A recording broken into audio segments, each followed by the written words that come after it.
Ladies and gentlemen, welcome to the 2021 Taiwan International Exhibition Elite Forum online. My name is Susanna Zhang, the Section Chief of the MICE Task Force in the Exhibition Department of the Taiwan External Trade Development Council, Taitra. With the popularization of the Internet, 5G technology, VR/AR technology, and artificial intelligence, it is foreseeable that the global exhibition industry will undergo a rapid transformation from pure physical engagement to a hybrid of virtual and physical venues. Today's event is organized by the Bureau of Foreign Trade and is being implemented by Taitra to bring together exhibition experts who will share their insights on topics such as the applications of new developments in technology, the electronic transformation of the industry, experiences in technology implementation, and emergent and potential business opportunities in this new era. After the three keynote presentations, we will have a live panel discussion, which will begin at around 6 o'clock today. You are all welcome to ask questions of your speakers. To submit your questions, you may scan the QR code here on your screen or click on the address in the YouTube information section. We will answer your questions during the panel and the QA time.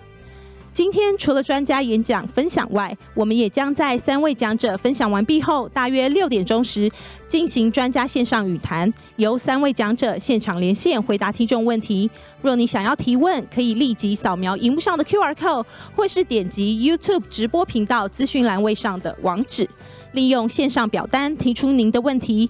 我们将在专家语谈与 QA 时段为您解答。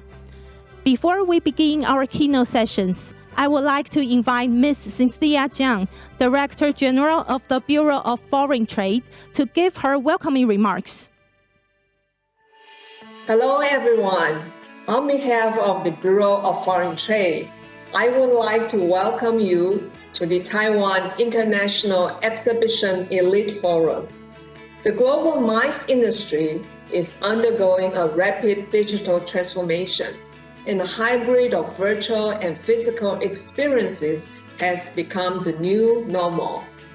Therefore, we're holding the first Taiwan International Exhibition Elite Forum this year to give professional exhibition organizers and industry representatives the opportunity to interact and exchange insights with professionals from around the world. I can still clearly remember at the beginning of the pandemic last year, mass gatherings and overseas travel were restricted. We had to cancel 18 international exhibitions, resulting in a great loss to our MICE industries. However, we did not stop there. With the concerted efforts from the government and input from the industries, the Bureau of Foreign Trade quickly launched the virtual exhibition platform, which is free of charge and was the very first to do so with government resources. The virtual exhibition platform assists Taiwan exhibition organizers to construct fully functional online exhibitions. They can choose from different exhibition halls and booth designs, showcasing their high-quality products in 3D photos. They can also utilize built-in messaging and video conferencing functions to introduce their products. The exhibitors can establish business relationships with overseas buyers regardless of time and space limitations. Last but not least, the platform also provides visual reports to companies with precise marketing analysis. And the result was outstanding.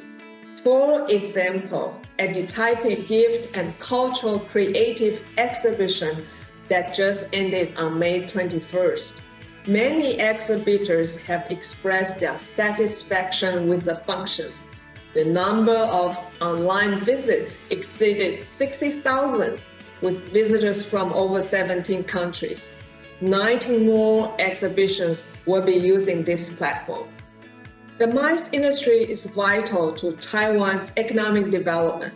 The Bureau of Foreign Trade is working together with our MICE colleagues to speed up connectivity through digitalization. The use of digital technology requires thorough planning in order to focus on the right digital engagement for the target audience. In order to tackle the difficulties in digital exhibitions, we are now implementing a pilot project on improvising digital exhibition technology. Through this project, we aim to develop digital exhibition solutions using big data, AIoT, and AR and VR. We want to see our future exhibitions equipped with AR and human hologram. They should also be fully customized and user-friendly. We hope to foster digital resilience among exhibition organizers and make Taiwan the leading country of digital transformation in the MICE industry. We are very pleased to have the CEO of BOFT and experts from France, from Italy, and from the UK to join us today to share their perspectives on new technology applications in the MICE industry and upcoming trends in the post-pandemic era. I hope this platform inspires you with creative ideas. Finally, I would like to thank you all for attending today's informative sessions and trust that you will all benefit from the expertise that was shared. I wish you all the best. Thank you very much. Next, we invite Ms. Leonor Lin, the President and CEO of Taitra, to give us her welcoming remarks. Welcome, everyone. My name is Leonor Lin, and I'm the President and CEO of Taitra.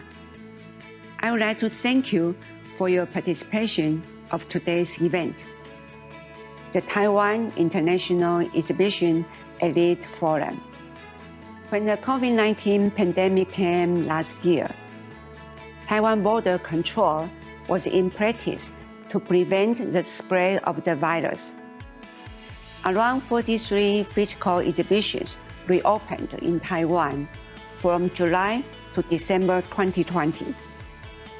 Physical exhibitions with domestic consumer and professional needs were held as scheduled or postponed slightly later, although downscaled compared with 2019, covering industries from medical technology, machine and automations, foods and electronics. Meanwhile, together with physical events, online exhibitions were developed to maximize the benefits for exhibition stakeholders. I believe that everyone in this industry has your experience with online exhibitions and fully realize the strengths and weaknesses of the new tool. Looking ahead, it is possible that physical exhibition market will take 2 to 3 years to fully recover to its prosperity in 2019. Therefore, we need to keep on improving and optimizing our online exhibition service to cope with the challenge. As one of the main exhibition organizers in Asia, Taitra hosts world-renowned trade shows such as Computex, Timtos, and Taipei Cycle. Each of them is ranked as the top ones in its industry. Taitra is always keeping with current trends and share our digital experience with the Taiwan mass industry. The pandemic has accelerated the digital transformation of the exhibition industry, and we believe that there are always ways to create new business models. In order to assist the exhibition industry to introduce digital innovation and provide practical solutions, this year we are entrusted by the Bureau of Foreign Trade to organize the fourth Taiwan International Exhibition Elite Camp. I feel privileged to have many exhibition experts from Europe with us to share their knowledge. Ms. Sophie Holt, the Director of Explory, a British exhibition market research company, will provide us with insights on new technology and its applications for exhibitions. Ms. Samantha Raimondi, the Sales Manager of Bologna Fiat Cosmon Prof from Italy, will share key factors that contributed to the successful establishment and the management of the world-renowned Cosmon Prof. Mr. Kai Hattendorf, the CEO of BOFT, which is one of the world's leading MICE organizations, will share his thoughts on trends and prediction for the global exhibition industry in the post-epidemic era. After these three sessions, we will then have brief panel discussions where we will be joined by all speakers, and of course, we'll invite all of you to ask questions and interact with our panelists. Lastly, I would like to wish you all safety, health, and happiness. We look forward to the restoration and vitality to our industry. Thank you and take care. Now we'll move on to our keynote speeches. Let's welcome Ms. Sophie Holt, the Managing Director of Explory, to deliver a keynote presentation titled New Technology Applications and Digitalization in Exhibitions. Explory is headquartered in London, and the company aims to help event organizers measure the impact of their events. Ms. Holt, please. Hi, I'm Sophie, the Managing Director at Explory. Explory are a technology and insight platform that work with companies all around the world to help them understand customer experience. And today I'm going to talk about new technology and the role it can play in how we move forward with events.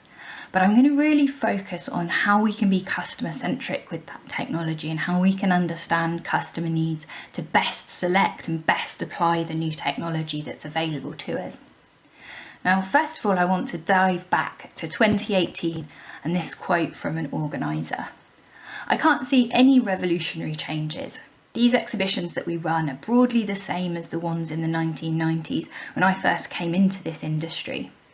I know that makes me sound like a dinosaur, but I do genuinely think there'll be some tweaks and some improvements. There'll be some additional digital stuff that will support us, but fundamentally shows will remain the same.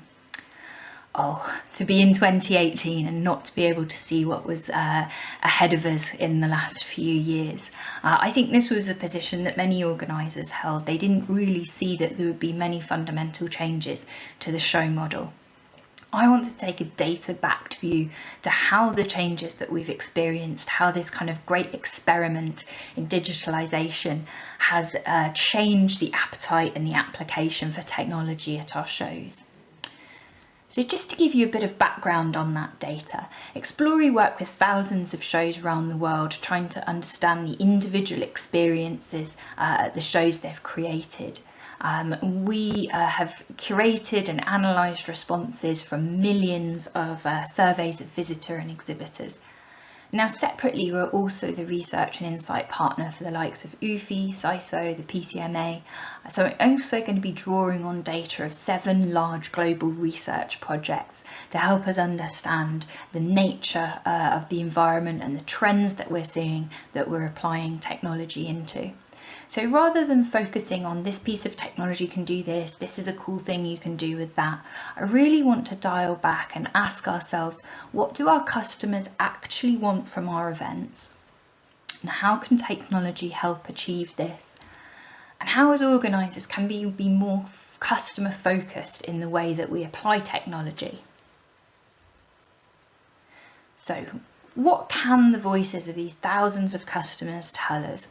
And just so you can see the scope of the research that we're drawing on, we're talking about over 25,000 responses from 135 countries in 21 different markets, and those surveys were completed in 18 different languages. So we really do have a comprehensive picture of the trends that we're seeing amongst customers of the exhibition and trade show market. So first of all, let's look back to the past, let's look back to 2018, 2019, where live events were where it was at. Why were people going to trade shows? Now, there were 3 main objectives, and I'm sure they will not come as a surprise to any of you. There was networking, education, and then the sourcing objectives, finding new products, finding new suppliers. And that was the most widely held objective amongst our visitors as of 2018. But because of the amount of data Explorey holds, we can actually look not just how widely held these objectives were, but how important these objectives were relatively to each other when we're looking at things like overall satisfaction. So how does meeting these different objectives contribute towards somebody feeling that they've had a highly satisfactory experience at a trade show? So this is a derived importance chart, and there's 3 things that we need to look at to understand this chart. The first of all is the size of those circles. The larger the circle, the more commonly held that objective is. And secondly, we want to look how far it is along the chart. That shows how closely correlated it is with overall satisfaction. How much of a lever is that to pull to create highly satisfied visitors to our trade show? And the last one is how high up the chart that ball sits. The higher up the chart, the more successful we are as organisers at helping our visitors meet those objectives. Now this is very simplified, obviously there's more objectives than this, but these are the ones we really want to hone into today. First of all, at the top, we've got our our educational objectives.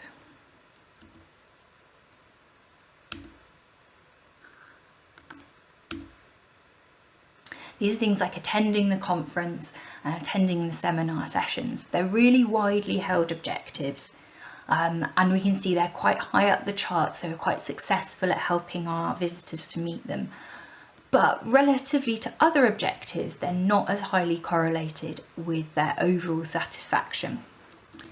We want to hone in on these objectives. These are the sourcing objectives. Again, the most commonly held, but we can see that they're really far along the chart in terms of how strongly correlated they are with overall satisfaction. So these are really important levers to pull when we want to raise levels of satisfaction. but also you can see they're not as high up the chart. We're not as successful here at helping our visitors achieve these objectives as we are with the educational objectives. So that gives a bit of a gap where we can kind of pull levers and apply some different techniques to create a better experience. So think about that when we're talking about the technology later in the presentation. So how was technology being used back in 2018, 2019? This shows visitors reporting what technology they'd experienced when they'd attended trade shows. And at 40%, mobile apps were the most experienced. So what we can see is actually these are quite basic, quite simple technologies, registering using social networks, mobile apps, and actually less than half of our attendees had actually experienced them at all. The more kind of newer technologies like virtual or augmented reality, actually very few of our visitors experienced them at that point. In fact, 28% of our visitors overall hadn't recalled experiencing any kind of technology as part of their event experience. So we can see a picture of technology being applied relatively lightly, a relatively piecemeal fashion. But what's interesting is where it is applied, our visitors reporting that it did add value. So you can see for something example like wayfinding tools, 80% of the people who'd used that tool at a trade show felt it improved the experience. So we can see there's an opportunity there to create better experiences by the smart application of technology. But then of course everything changed, and we were pushed as an industry to rapidly change what we did in relation to digital, in relation to technology, and we effectively conducted a global experiment about how, at its extreme end, technology could relate to the experiences we were trying to create.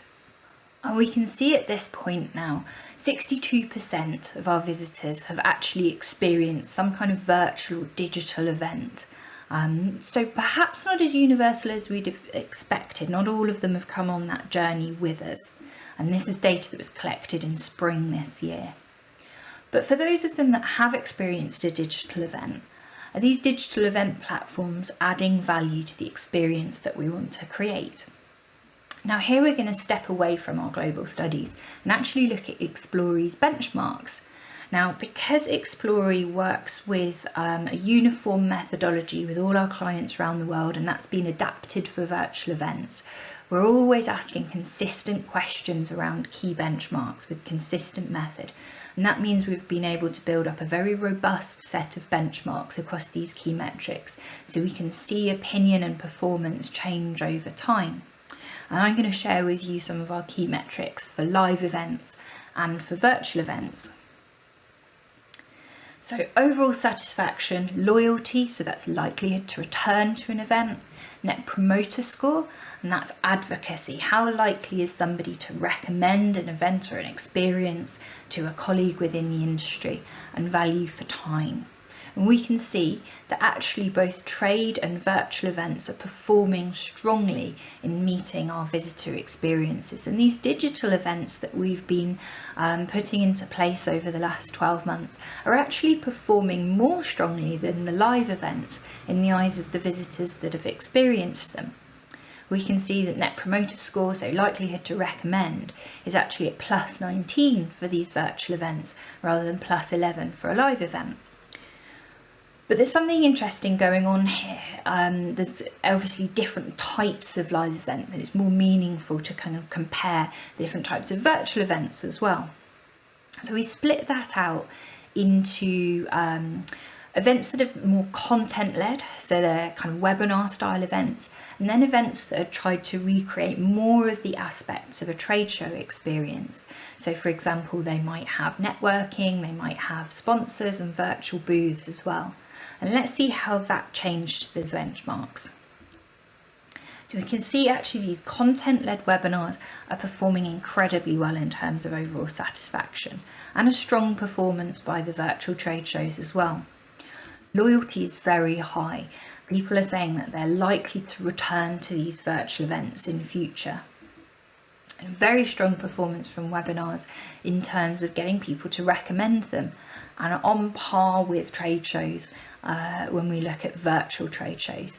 Now, does this mean that webinars are absolutely the way forward? They're the best thing that we've ever delivered for our customers? Not so much. We do have to understand Net Promoter Score in context, and the context here is the effort and risk in making those recommendations. So if I recommend to you to go to a trade show or a conference in normal times, you'd have to book time out of the office, you'd have to travel, there'd probably be cost involved for that travel and accommodation, and you'd have to commit quite a large amount of your time. So I'd have to be really confident that the quality of that event was high enough that it would make that a good return before I'm prepared to make that recommendation to you.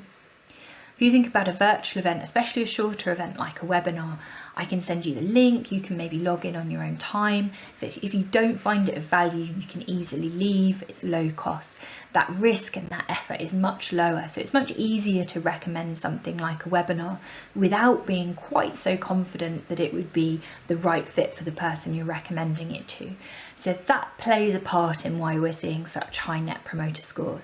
But we are seeing high levels of satisfaction, high levels of loyalty for these webinars and virtual trade shows as well. So it shows us that to an extent this experiment has worked. These digital technology-led events are creating an experience that is valued by our visitors. And it's particularly value for time that's interesting there. They're finding that this ability to not have to travel, to dip in and out, is important to them.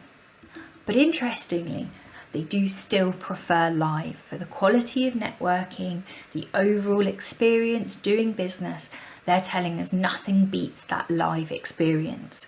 And I do want to draw your attention to the areas where they do feel that digital technology-led events are actually performing as well as their live counterparts, the quality of the educational content. So that's where we're seeing education, this really widely held objective, is being well met by these digital events. But also then the cost of attending and the time taken to attend is much more appealing for them at these virtual events. And there's also another interesting aspect. We've found lots of people are willing to use a virtual or a digital event to try out new events that they've not experienced before. And interestingly, this is allowing a funnel of new people into live events. So we asked the question, thinking about a digital event that you've experienced that was new to you, how likely are you to now attend that event in person when that becomes possible? And 48% of our respondents said they definitely will attend that event live. So we can see those educational needs being met through the digital event, but it's creating that desire to attend in person to meet those other objectives that they're telling us live events do better. So that was asked on a scale of 1 to 5, with 1 being I definitely wouldn't attend this event in person, and 5 being I definitely will, and the average was 3.52 for our visitors. But interestingly, in developing markets, so that's markets where the trade show industry is less developed, so we're talking about Asia, Middle East, Africa, for example, we can actually see that's even higher. So people are using virtual events even more to find new events that they're likely to then visit in person. We've got a really interesting way of bringing new audiences to our events driven by technology. So let's start looking now into the future somewhat. How are things going to change in terms of our application of technology and the objectives that visitors are trying to meet as we come back to live events? Well, the first thing that I think is reassuring is actually, whilst we saw in 2020 when we conducted a global study, a real fallback in how much people expected to use live events in future, that's now risen again. So that latest figure was spring 2021 at 3.07. It's actually on par with the figure that we got in 2018. So yes, there was a dip in propensity to use live events during the pandemic, but we feel globally that's now corrected and we're back at the position we were pre-pandemic. There's also lots of interest in continuing to use virtual events, and that's particularly strong in developing markets like Asia. there's still a real appetite for continuing to use those digital events as part of their set of tools for gaining business information. So looking to the future, we can see there is a clear advantage to live events in the eyes of our visitors. They see them as being much better than digital events for networking, much better for doing business, and they also see them as being more enjoyable. So these are the clues as to the areas where we can really start to effectively leverage technology to enhance these benefits, and also the ways we might be able to use technology to fill those gaps in those digital events that we know people are still keen to participate in. So we want to look back at this kind of tension, these competing objectives between this networking, the ability to do business, and events being enjoyable. And let's see where you'd be best rewarded in applying and investing in technology. So we asked visitors all around the world, does it matter whether a trade show is entertaining as long as you can achieve your business objectives? And our visitors told us loud and clear that right now they are much more interested in achieving their business objectives. They say they agree that it doesn't matter that an event is entertaining as long as they can achieve their business objectives. So we should really be placing our focus right now on technology that unlocks those networking and those sourcing objectives, rather than looking at technology that's kind of interesting and exciting. But how's that going to change in future? Because unsurprisingly, when we look at the age of those respondents, we can see that younger visitors to trade shows, so those under 34, actually were much less likely to agree with that statement. They're actually trying to tell us, no, as an organizer, you need to do both. You need to create an environment where I can achieve my business objectives, but you also need to create an experience that's fun and enjoyable. So whilst we know the focus at the moment currently rests firmly on business objectives, when we analyse that data, we can see as those younger respondents age and they move into more senior roles, they're still keeping that pattern. They're saying, I want both an enjoyable and a business focused event. So we've actually got a really exciting challenge ahead of us as organisers to deliver both. And particularly when we look at developed versus developing markets. So again, this is where the trade show industry itself is more established, more developed, versus markets like Asia, Africa, Latin America, where it's still a very expanding sector. We asked the question, would you spend more time at trade shows that are more entertaining? And that was a pretty lukewarm response in markets like Europe and North America. But actually a significant portion of our respondents from markets like Asia actually said, yes, I would spend more time at shows if they were more enjoyable and more entertaining. And should they feel more like festivals? Probably not if you're a respondent from Europe and North America. But again, a much bigger proportion from the likes of Asia and the Middle East saying that, yes, I would want that more festival feel, something that's more kind of shareable and enjoyable. So again, we're looking for clues about where we can apply technology to achieve these objectives. And these are the things that our audience felt would actually make a show more enjoyable. And interestingly, talks and presentations delivered in different ways was universally appealing across all age groups. Everything else skewed somewhat towards younger respondents. But we've got two very core technology solutions scoring really strongly. So new technology such as virtual reality is something that people think would add enjoyment, and interactive and audience generated content, and that's something that technology can really enable, are kind of strong performers for making these trade shows more enjoyable. So that asks the question, is virtual reality a solution? Is this the magic bullet that can help plug some of the gaps in that digital experience where we know the networking and the enjoyment is not really up to the live experience?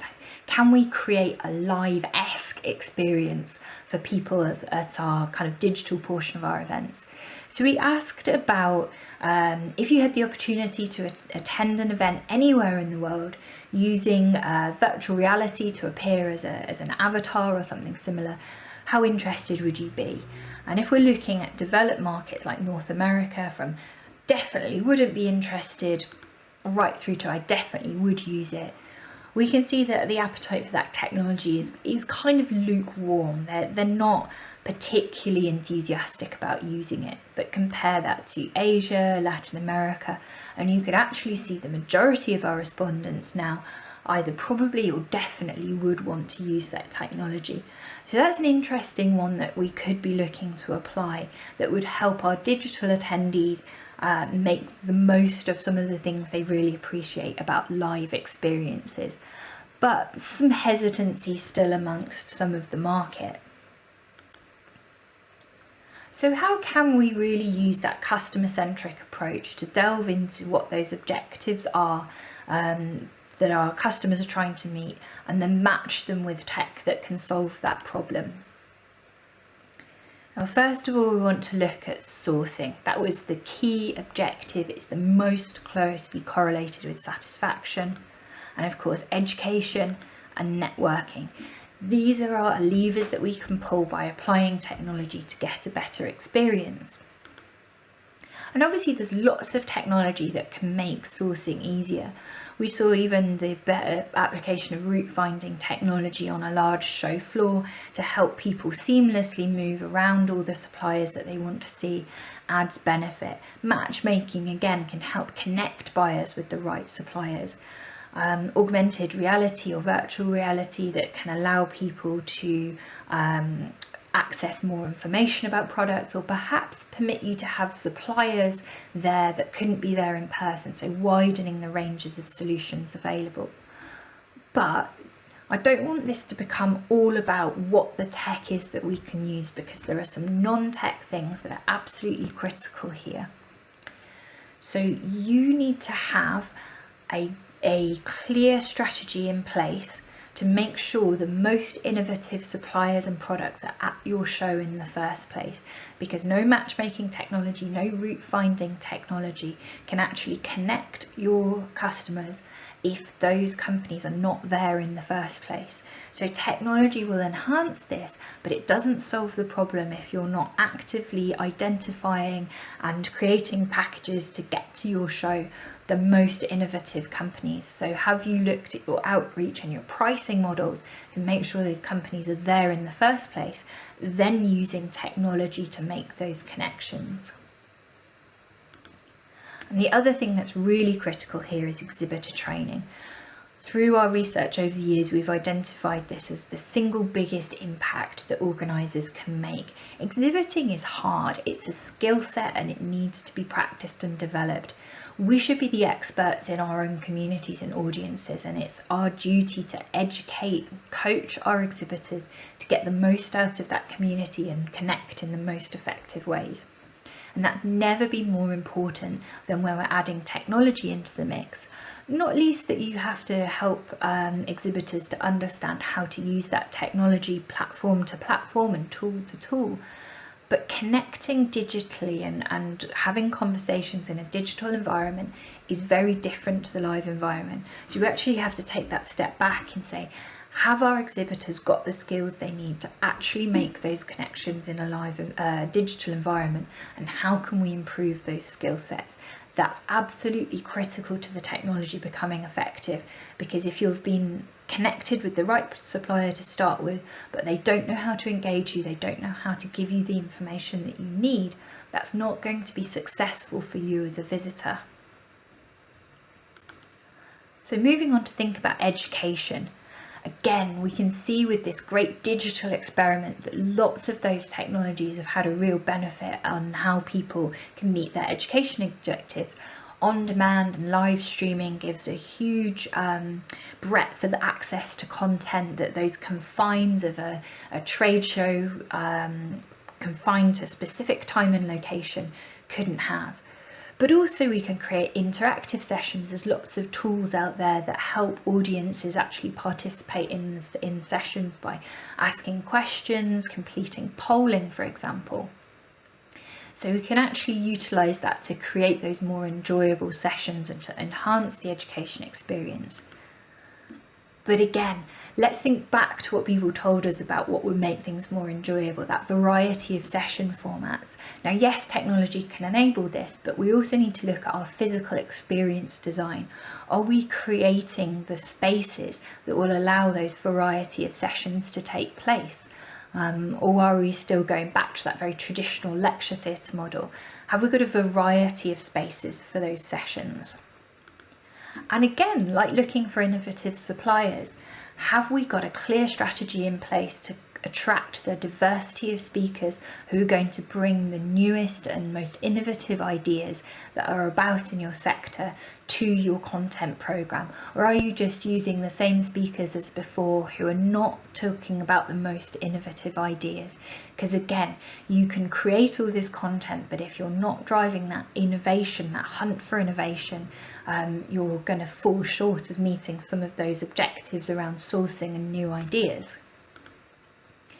And obviously crowdsourcing, co-creating content is really important. I think this is a really key trend we'll see going forwards.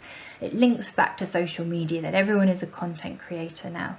And yes, of course, that can be enabled by technology with platforms that allow people to ask questions during sessions. But you also need a physical space or physical space design that allows that to happen. Have you unwittingly created barriers between the person who's delivering the content and people who are sort of sat in receive mode that would encourage them not to participate, that would make it a challenge for them to take part? And finally, let's look at networking. We know that the avatars, being able to attend through virtual reality could be a popular tool here as well. And the AI that underpins a lot of networking platforms could be powerful in helping people connect with the people who'd most help them meet their business objectives. But AI tends to cluster around things that are popular. If you liked this, you would also like this because other people did. And that can be an advantage and a disadvantage. So think about what you can do with more people-focused approaches as well. There's an event that runs in Germany called Bits and Pretzels that makes really good use of concierge services. So those are individuals who walk around the show floor and they actually talk to their exhibitors. They get to know them both as companies but also as people. And then they're able to make recommendations to their visitors about who might be the most interesting for them to speak to for a huge variety of reasons. That might be because they have a product that meets a need, of course, but it might be because they think, actually, you're just going to find this person really interesting, or you're both working on a similar challenge, or maybe you should go and work for this company. It brings a whole new value add to the networking that AI can't achieve in quite the same way. And that brings us on to something that is hugely important in terms of the live event experience, and that's spontaneity. It's about people discovering things they didn't even know they were looking for, a chance encounter, an offhand conversation that leads to something you're like, yeah, I didn't even know I was looking for that, and that's now the most valuable thing I've discovered at this event. Technology can be a barrier to spontaneity, so make sure you're still designing in the time and the spaces at your events for people to have that unstructured networking, to have that downtime, and to have that discovery, that we're not over-engineering their experience through the application of technology. So I'm really arguing for a balanced approach. I think technology can be hugely valuable, but it also has some downsides, and we've got to be aware of them. So technology works well to de-risk exhibitor performance. It helps to connect the right people with the right suppliers. It doesn't rely on the skill of an exhibitor on a trade show floor to attract with their booth designer and their activation to just attract the right people. We're giving them a helping hand. But that does remove the spontaneity if you're not also creating the space for that unstructured networking and that unstructured discovery. We can create a more personal experience with technology. We can help people take a wide range of content and exhibitor offerings and really hone in on the things that specifically meet their business objectives. But only if the customer experience is there, only if those technologies are working effectively and have a really slick user experience. Otherwise, it really kind of feels in-person, if you're constantly having to log into different platforms, you've got a clunky user experience, that's going to create a barrier to feeling very kind of created, personalized experience. And we can certainly see how technology can help both visitors and exhibitors meet their key objectives, that it can help them reach the right suppliers to meet their sourcing needs and to network more effectively. But those innovative suppliers, those high quality exhibitors, have to be present to begin with. If you've not got the strategies in place to bring that innovation and that newness to your show floor, both through your exhibitor outreach and your content program, actually layering technology on top of it isn't going to be effective. So really focus first on bringing that innovation in, and then look at how technology can enable people to interact with those suppliers in a seamless way. How can you match people to the right buyers and suppliers? How can you help them navigate the show floor and curate their experience in a really seamless way? But it doesn't negate the need for that innovation to be there in the first place. So just to summarize, I'd say tech only adds value when it helps customers meet their objectives. What we have to do is apply customer-led, not product-led design. What I mean by that is taking the time to fully understand at your show, in your sector, what are the core objectives that your customers are trying to achieve, and how effective are you currently at meeting them or otherwise. And that allows you to identify some gaps where technology might enhance that experience. And it really draws your focus as to where you invest in new technology with a problem to solve, rather than saying, this is a cool technology, AI is a cool technology, how do I apply it to my event? We start with the customer and what the customer is looking to achieve, and the solution may be technology. But equally, don't disregard non-technology solutions. Often the solution can be something that isn't technology, or it can be a combination of the two. It's about applying the expertise and experience of your team, your knowledge of the market that you serve, and layering technology with that, rather than expecting a particular piece of technology to be a quick win or to kind of solve all your problems. Technology isn't a magic bullet. You've got to really know the problems that you need to solve to give the experience that you intend, and then apply technology as part of a holistic approach to that to get the most effective results, to get those really high satisfaction scores and those really high net promoter scores. If you're interested in understanding more about the insight that's gone into this report, we'll be releasing some new data in the coming weeks. That's in partnership with UFI and with CISO, and that'll be available on our website. But please reach out to me if you have any questions. Happy to connect on LinkedIn. I always love discussing topics around customer trends and customer-centric design, and particularly how that relates to new technology. Thanks very much. Thank you, Ms. Sophie Holt, for your insightful presentation. Next, we have Ms. Samantha Raimondi, the sales manager of Bologna Fiere Cosmoprof. Ms. Raimondi is in charge of sales at Cosmoprof Worldwide Bologna, which is the world's largest beauty show. Let's welcome Ms. Raimondi, who will deliver a speech titled "A Case Study and Business Model of an Online Exhibition, We Cosmoprof." Hello, good morning everyone, or good afternoon for those of you who are in Asia. First of all, thank you, a big thank you to Taitra for inviting me here today to talk about Cosmoprof and our adventure in the digital world. As many of you might know, Cosmoprof is part of the Italian group of Bologna Fiere, which is one of the leading organizers of exhibitions and events, with about 80 shows every year in Italy and abroad.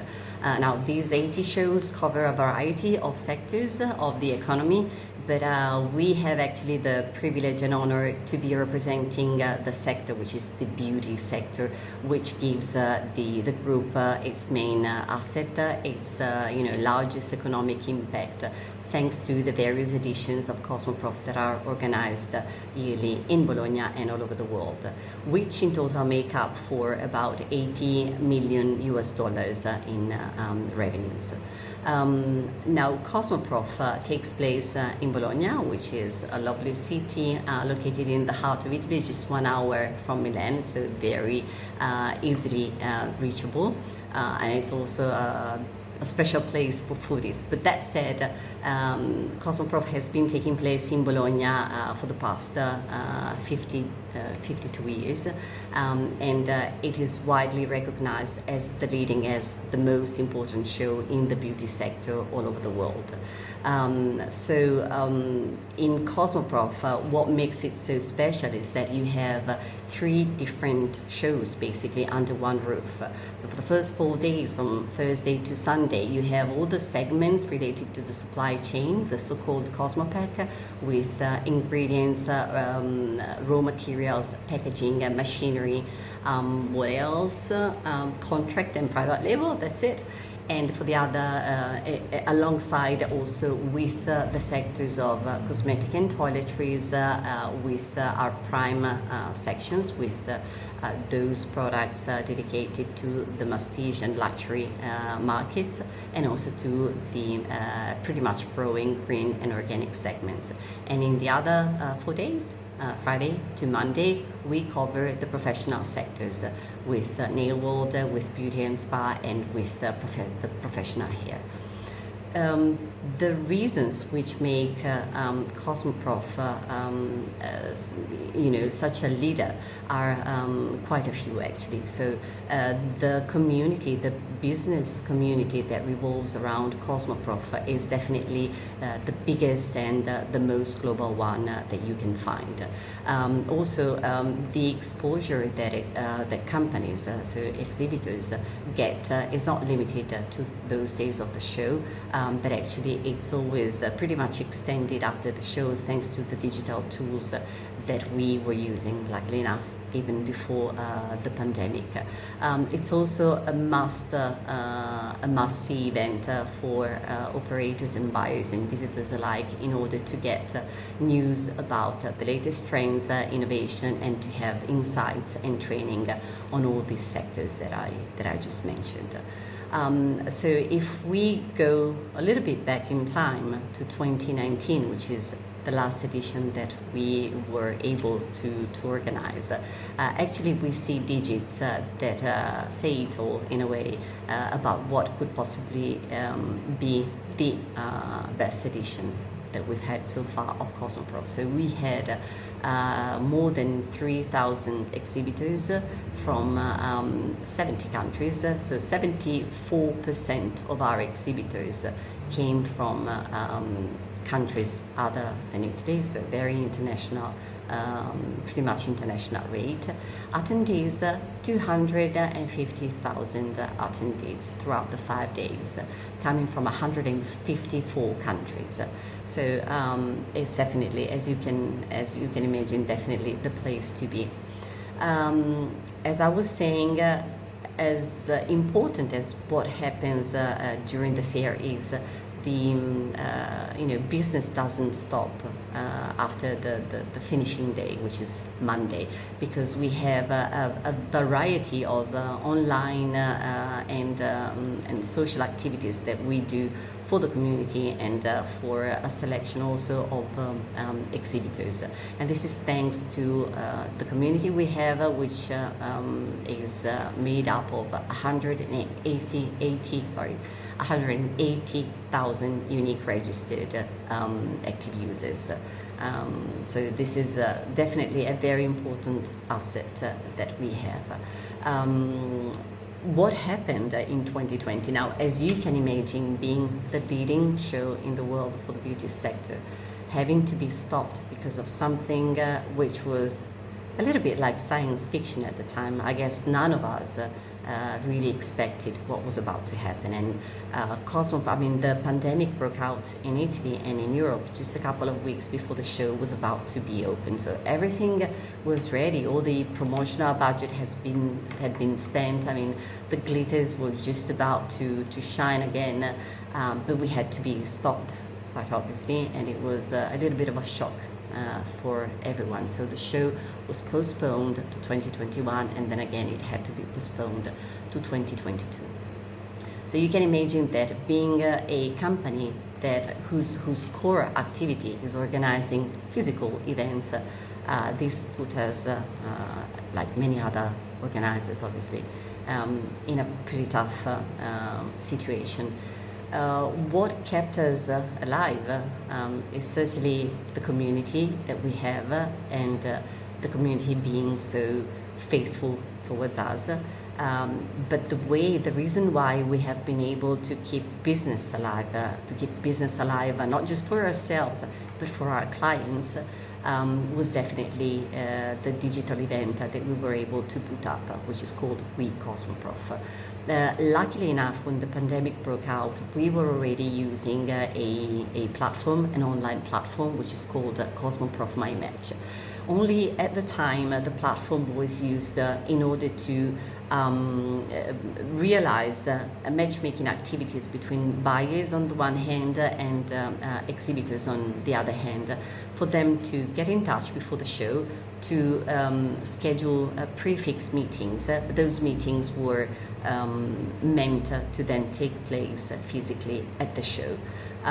So when the pandemic broke out, and without being able to host the show, we basically were lucky enough to take up this platform and to enrich it with a series of features like virtual rooms and other technical implementations, which made it possible for meetings to take place online rather than physically.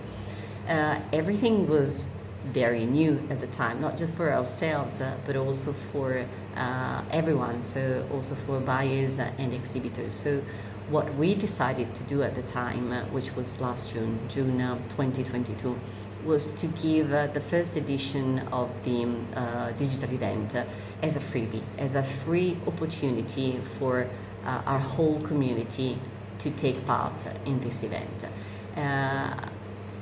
In hindsight, I would say that this was a very wise choice that the management made, because it gave us the opportunity to gather a lot of insights, to listen to the companies, to understand what were their needs, what were the technicalities that had to be improved. It was a very big learning by doing, I would say, which enabled us to take up this path and quite possibly be the first ones in the market to provide such a tool. So this was the first episode of We Cosmoprof last June, which gave us enough confidence to put up a second episode, let's say, of the digital event in October last year. Now, quite obviously, having invested a lot of energies and money and time into this project, the second episode couldn't be free of charge anymore. So it was offered to those companies who felt they were ready to take up the challenge and to take up, I would say, the challenge to actually have a switch of mindset, because exhibiting or anyway offering your products in a digital project is pretty much different from doing it in a physical show, and later on we'll see how that differs. So we did the second episode last October, and in this case what we offered was Cosmoprof My Match as a comprehensive platform with all the beauty sectors and with buyers linked to all the beauty sectors. But then we also offered as a potential extra another 3 platforms with 3 different partners with different specializations. So exhibitors were actually able to choose whether they wanted to have, let's say, a standard participation, or if they wanted to have different upgrades with more platforms dedicated to vertical needs especially. Then it was also the turn for our colleagues of the joint venture that we have in Asia with Informa Markets.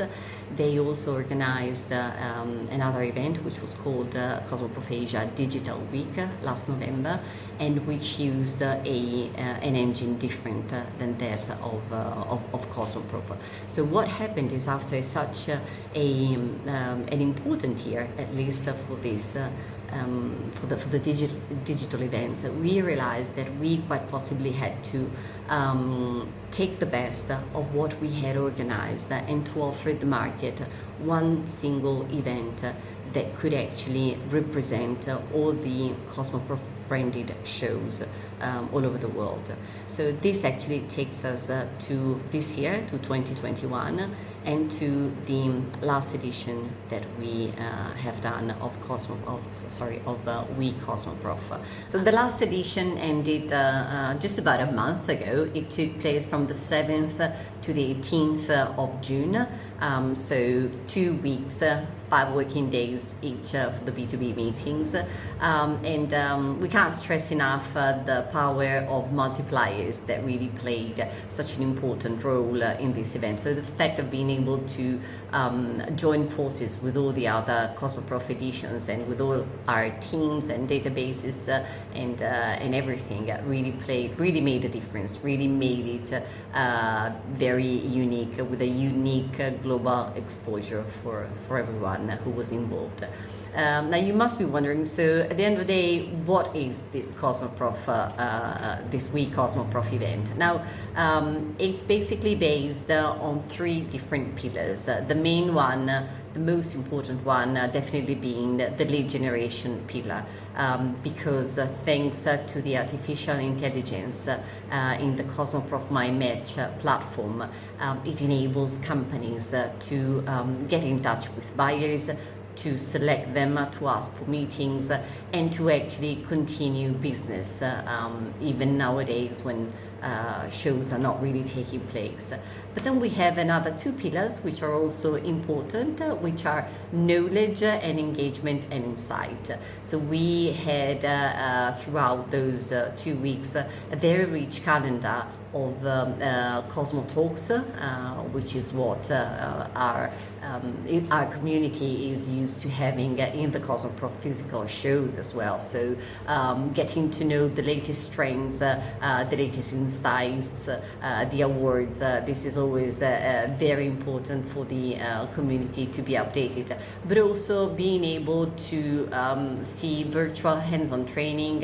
Who are these 3 pillars for? They're dedicated to actually every one of the beauty chain, whether it is brands, manufacturers of finished products, solution providers, and regarding buyers, it's everyone really involved as well, just as much. So distributors, importers, retailers, and also brands who are looking for solution providers. Now, if we take a look at our databases, seen collectively with the other Cosmoprof brands, they are quite nicely distributed along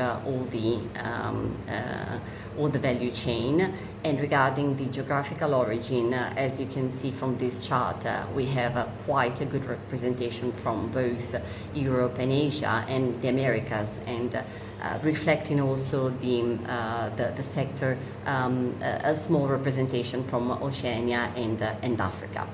Now, as you can see here, we are now at the very heart of the project, Cosmoprof My Match. Cosmoprof My Match is the name of the online platform of the artificial intelligence engine, which is behind the possibility of doing B2B meetings between exhibitors and buyers, or also between exhibitors themselves.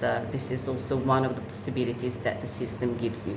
Now, it's quite a sophisticated system, but in a nice way, meaning that it gives you quite a nice possibility to filter what you're looking for. So how does it work? Basically, a company will be putting online, will be uploading all the material regarding its brands, its products, whether it is videos, images, whether it is a price list, marketing material. Just we encourage actually to upload as much as possible, because the digital world works in quite a different way compared to the physical world. Even when it comes to the physical world, the trade shows, we encourage companies to prepare their presence as much as possible. But we know that sometimes companies just, show up at that booth, put up all their nice products, and sometimes they just wait for buyers to stop by and show up. And this is what happens actually at the shows. In the digital world, we need a different mindset. It's like when we search something on Google, it's not necessarily the best product that shows up. It's the product that is best described, that it's best positioned in the digital world. Same thing here. So companies need to make themselves be very visible in order to and to describe their activities as best as possible, so that the artificial intelligence system has got as many elements as possible in order to match their profile with that of the buyers they're looking for. In the platform, after companies have uploaded their material, they have the possibility to look up for the buyers they're looking for according to quite a variety of filters. So according to buyers' geographical origin, to their role in the value chain, to the scouting goals of the buyers.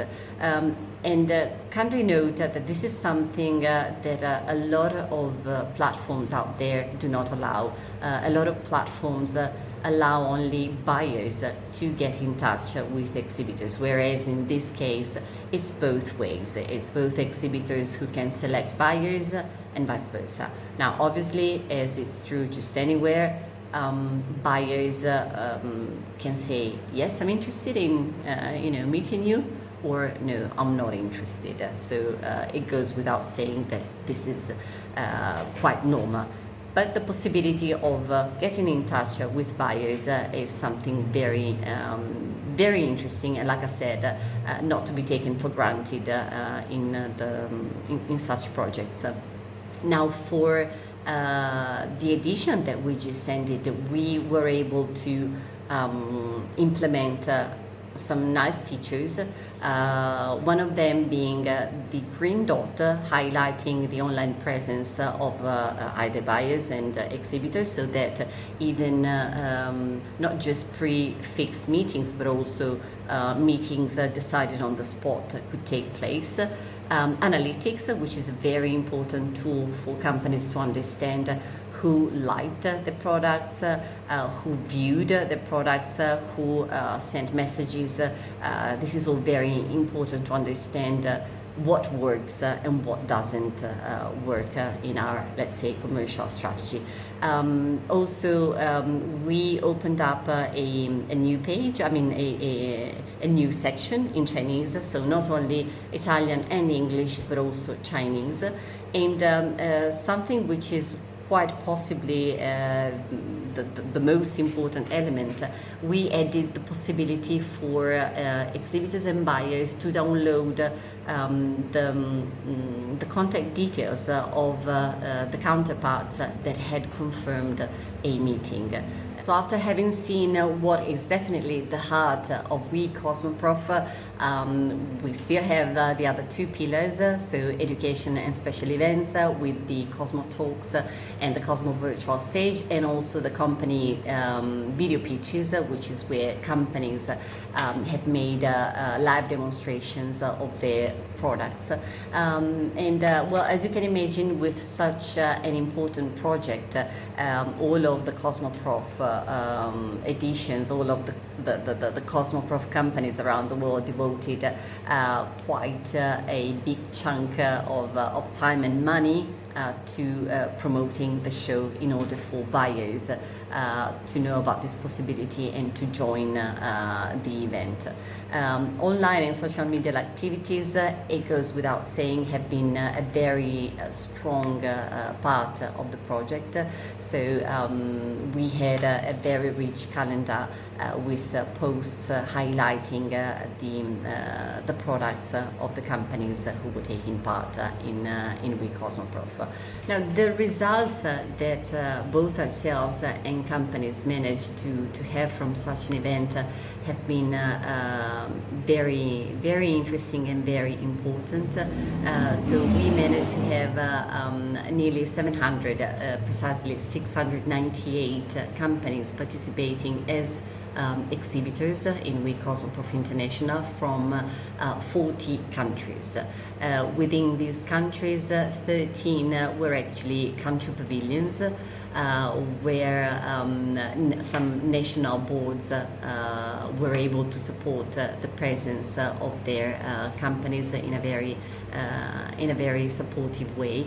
And among these, I would like to thank the presence that we had for Italian companies with the Italian Ministry of Foreign Affairs, but then also Taitra from Korea, who supported us with the participation of 102 companies, each from Spain, with 45 companies, and many more others. So this was a very strong recognition also from the public boards of how such a tool can actually support companies' activities and companies' business.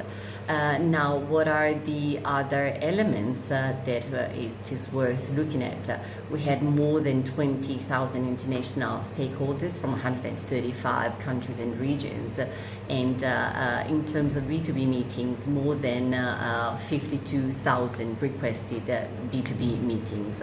Also, 10,000 messages were exchanged between the two counterparts.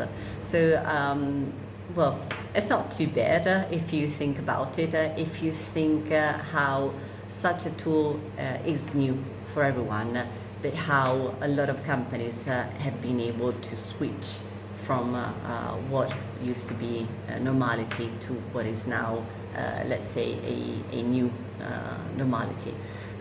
So what is next now? We haven't decided yet whether we're going to organize another episode of We Cosmoprof International. We will be deciding it in the next few weeks. It might be towards the end of the year, but like I said, we still have some time before we take a decision. What is certain is that we are organizing in Bologna a first in-presence exhibition, which is called On Beauty by Cosmoprof Worldwide Bologna, which will take place in Bologna itself from the 9th to the 13th of September. So this is a very important, I would say, signal for the restart of business, of in-presence business for companies, because if you think about it, the sector we work in, the beauty sector, also needs, products to be smelled, to be touched, to be actually tried on, to be tested. So even though the digital event has proved as a very insightful, as a very important asset, which we will keep in a way or the other. I mean, there's no going backwards, that's for sure. But at the same time, it has made everyone even more aware of how important it is to get back to business and to get back to real life and to be able to shake hands again and to see the products. So we hope we will be able to see any of you either in Bologna or in the next digital project. I hope I have made this adventure a little bit clear for those of you who are not familiar with it.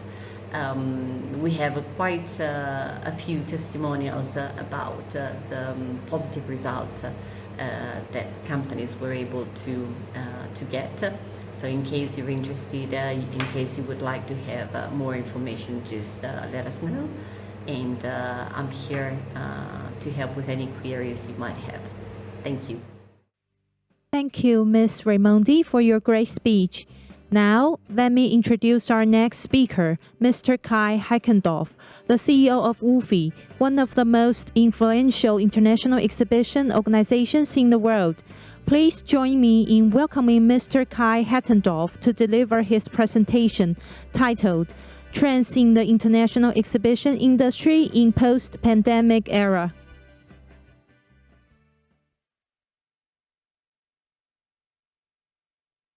Hello, everyone attending this event today.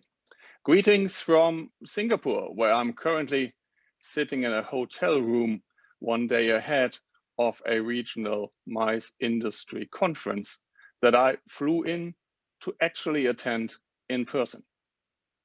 Now, it is great to be back with people to meet, and it is great to be back on a stage. But of course, the experience is still different than it was before the pandemic. So today I cannot be with you in person, but have to speak to you through the screen as a recording. I hope anyway you will find this to be insightful and useful for your work ahead. And as always on these occasions, we cannot connect afterwards face to face, but please feel free to reach out to me via email or social media if you have any questions. The organizer have the data how to reach me. So for those of you who don't know me, my name is Kai Hattendorf. I'm the Managing Director and CEO of WOFI, the Global Association for the Exhibition Industry. And as such, we work with and serve the exhibition organizers around the world, as well as the owners and operators of exhibition centers and venues around the world. And our membership also includes the leading industry suppliers. And we as well act as the global umbrella for exhibition and business events industry associations that are organized through and within WOFI. So this gives us a truly global perspective, unlike any other association servicing this sector.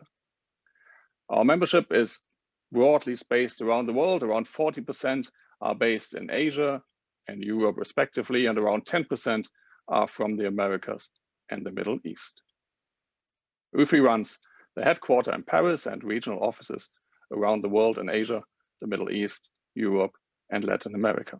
And we are working with legislators through an office in Brussels that we share with colleagues from the industry. And likewise, we've joined a shared advocacy office in the US through a new entity called the ECA to advocate for our industry in North America. Now, what I want to do today for you and with you is to look back at what we have experienced in the past 15 months through COVID and what the road ahead looks like as it is beginning to take shape. Because for all of us, and I think I can speak for you as well, the last almost 1.5 years have been nothing but extraordinarily difficult and challenging, and teaching us a lot about who we are as an industry and about what our role is for societies and economies. Now, you will remember that when COVID struck in the first quarter of 2020, within weeks, events of all kinds around the world were halted, stopped, as markets and societies went into lockdowns to stop the spread of the initial waves of COVID. The World Health Organization explicitly cited any type of mass gatherings as one of the biggest risks, spreading the virus as people were coming together, and very little was known how it was being transferred through the air or through surfaces. So the only way we had, the only option we had to deal with this as mankind was to keep apart from each other, which very much goes against everything that's in the human DNA. Because by definition, we are a species that thrives by being together, sharing experiences together, evolving together, learning together, working together, and simply being together. The sheer numbers are staggering, and you've all known them and you're all living with them. As an industry globally, the business event sector lost 70% of its revenue in 2020 compared to 2019. And we had, in the initial month, lots of dialogue with lots of organizations around the world, and our industry came together through bodies like UFI or ICA, AIPC, these global trade associations servicing the business event sector. And we were having conversations with entities like the World Health Organization to make the point that not all events are equal, and they all serve different purposes, and they're organized in different ways. So over the month, in the last year, the WHO, the World Health Organization, evolved its guidance on mass gatherings and events of all kinds, recognizing that events do play a critical role in keeping people healthy through the public exchange, through culture, also for spiritual well-being, and also, and explicitly, it added in the guidance the economic role events have to play for people's well-being. Now, if we take a step back beyond or outside of our exhibition industry or the business events industry, there are many types of events. In fact, events are shaping our whole life. You will all have memories of family events you attended to celebrate a birth, a wedding, to mourn a family member that had died and been buried. Many of you probably met at a private event, at a party, at a get-together, at a soiree. We talk about the cultural events we've attended, theaters, festivals. Some more cultural, some more recreational, like beer festivals and travel experiences. So recreational events are a big part of what defines our lives and what keeps us going, what energizes us. And of course, there are business events, conferences, exhibitions, trade shows that bring people together to exchange goods, services, but also to exchange ideas and thoughts and to create that innovation that brings an industry forward. So all these events have super important functions, but they're all organized in different ways. And while they're all events, not all events are equal, and not all mass gatherings are the same. Now, I've used one line a lot to explain the difference between a trade show and a recreational event to politicians by saying, you know, trade shows are not beer festivals. There's a different way you organize an event. It's a different group of people participating, and you can have a much more controlled environment in a business setting than you have in a recreational setting, to give one example. Both types of events are super important. And if we right now look at the ongoing Euro Championships around Europe and the upcoming Olympics in Tokyo, you see another dimension of events that is important for people to stay connected. Sports events. They drive conversations. They provide emotional relief. They keep us united around some recreational and non-competitive issues. Each and every type of these events will need a different setting to take place as we come out of the pandemic. And we'll get to that in a moment.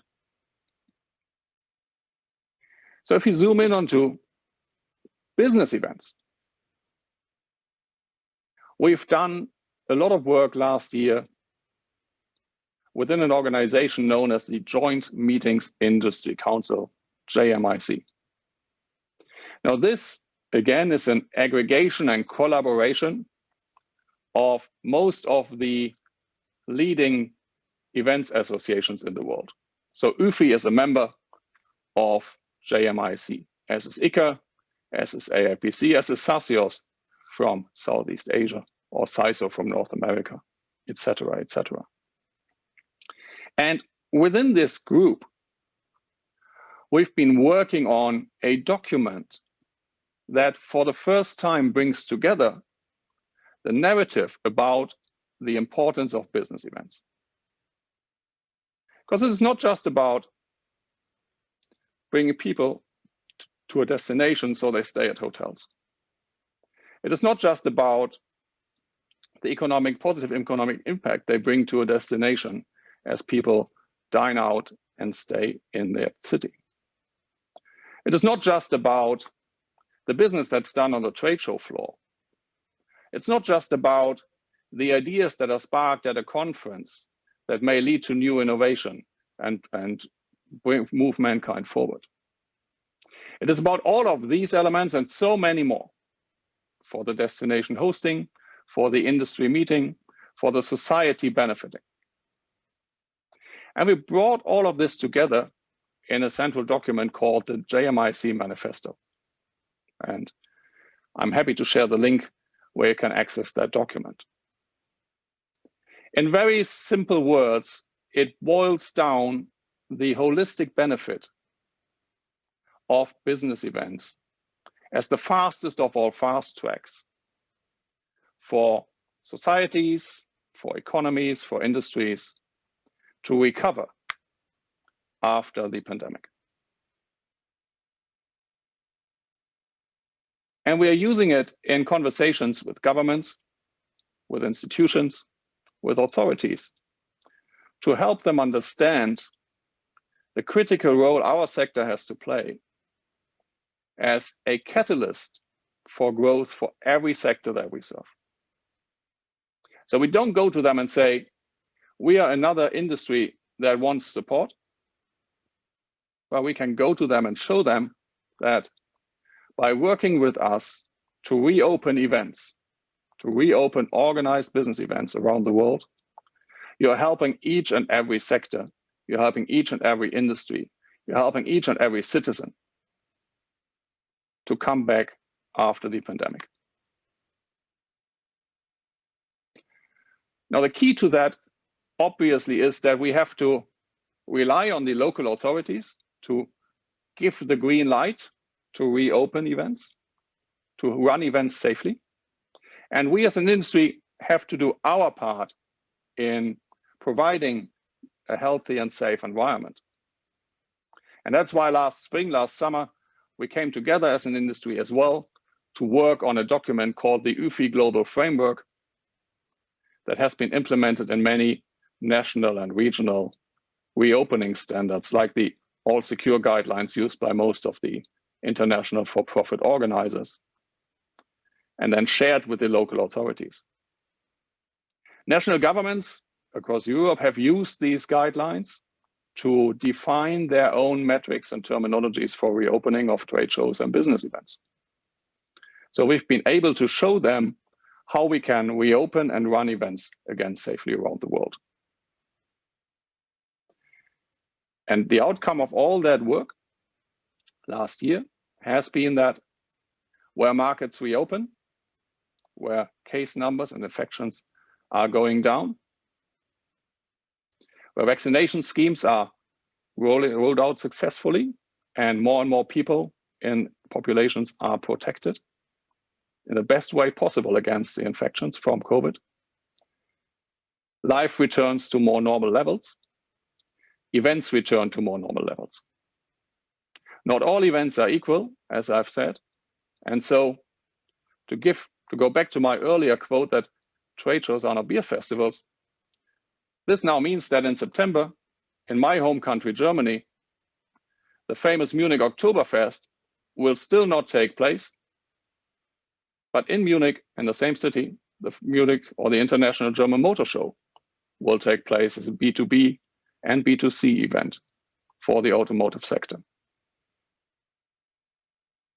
Let me give you a brief overview on how markets around the world are reopening. And I take it you're quite familiar with the situation in your part of the world, so you know that Asia has been leading in reopening to a large degree very early on. And right now we are seeing the Middle East with a lot of trade shows that took place successfully in Dubai. We're seeing reopening of Europe. We are seeing a reopening in the US. Across China, we now have shows that are partly exceeding their numbers that they had before the pandemic. In the US, we had in early June the first major trade show again taking place, World of Concrete, organized by Informa Markets in Las Vegas. Across Europe, we've seen big tourism shows in Spain. As I'm speaking to you, the World Mobile Congress in Barcelona is just wrapping up. We have the first shows taking place again in Germany and France in June, July through the summer, and major shows scheduled for the fall. As UFI, we were able to hold our first in-person event again for the industry a few weeks back in Dubai. And what we saw there is also reflected in participation numbers of the trade shows that I've referenced that are taking place around the world. Where shows can reopen, the people return. Now, some of the biggest exhibiting companies are holding back because they want to make sure that their policies are in place, their travel policies are in place, the liabilities are covered. And so it will take a while before these big players are sending their staff again around the world to participate in shows. But 80 to 85 to 90% of the companies that exhibit at trade shows around the world are not these big corporates. They are small and medium enterprises. For these small and medium enterprises, our trade show floors are the central marketing channel, their main sales channel, the way they fill their order books and keep their staff employed. And they're most eager to return. And we speak to a lot of them as shows reopen around the world to ask them how business is doing and how their order books are filling. And they are predominantly very happy that they made it to the show. They leave a trade show floor with orders and with the relief that there will be enough work for their staff going forward. Their confidence in what they do is boosted. And this confidence goes back into the respective sectors. And it creates that fear of missing out from those who weren't sure whether they should come to a show and decided not to come. So they will be eager to be there next time. So what we will most likely see as we recover from the lockdown in 2020 is something that's known as this pent-up demand, this eagerness to reconnect. And we have to be careful that when we see everyone returning to the trade show floor, that we see how much of this is back for good and how much of this business is back because it's this pent-up demand and this eagerness to reconnect that pushes people to come at least this one time. Let's not forget that before the pandemic, our global research at UFI has shown that our exhibitors are not entirely happy with the product they receive.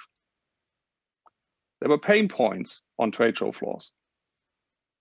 Customer service, connecting supply and demand on site, on the trade show floor, digital offerings to enhance the on-site experience. We had a to-do list as an industry to retain our existing customers. And this to-do list has not gone away through the pandemic. So we'll have to see what the real picture looks like once this initial wave of people eager to return is over.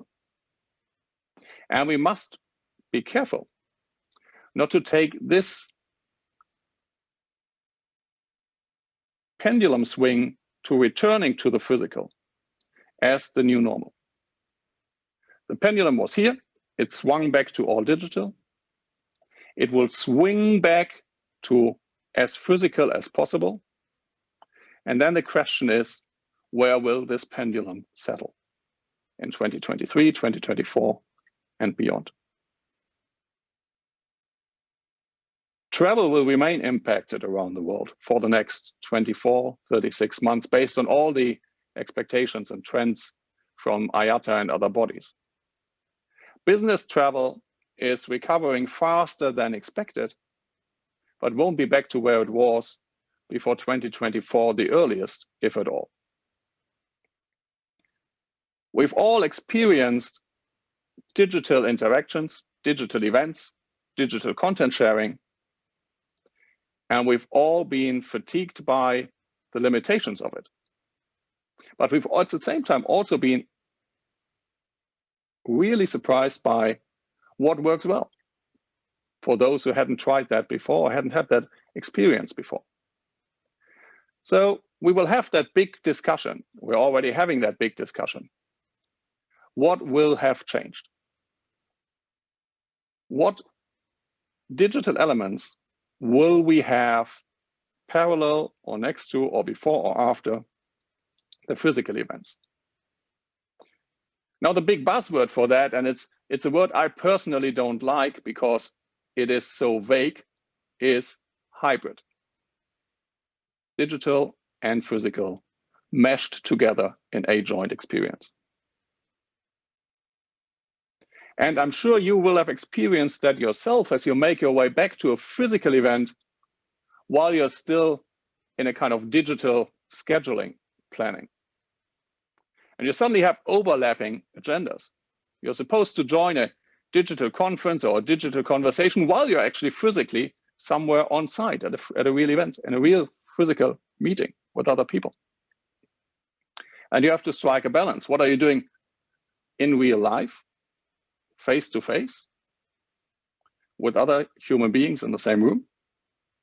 And what are you doing screen to screen, remotely, and from where? And that's a big challenge as we all model the business plans, as we all review the business models our industry is built on. This business model will evolve. And it will be less around connecting supply and demand just for a few days in a year on a physical show floor, selling square meters and offering services around. It will evolve further into what we used to call pre-show and post-show activation. It will evolve further into what you were discussing across Asia, it's O2O2O, which I always forget whether it was offline to online to offline or online to offline to online. But it doesn't ultimately matter. The new buzzword we are increasingly using in the industry to describe a combination of a physical marketplace and digital marketplace functions is omnichannel. Omnichannel, describing a year-round engagement and a year-round program of offers and services, physical events, digital events, online communities, offline communities, on-site communities, under a shared management, servicing one community, one industry, one market.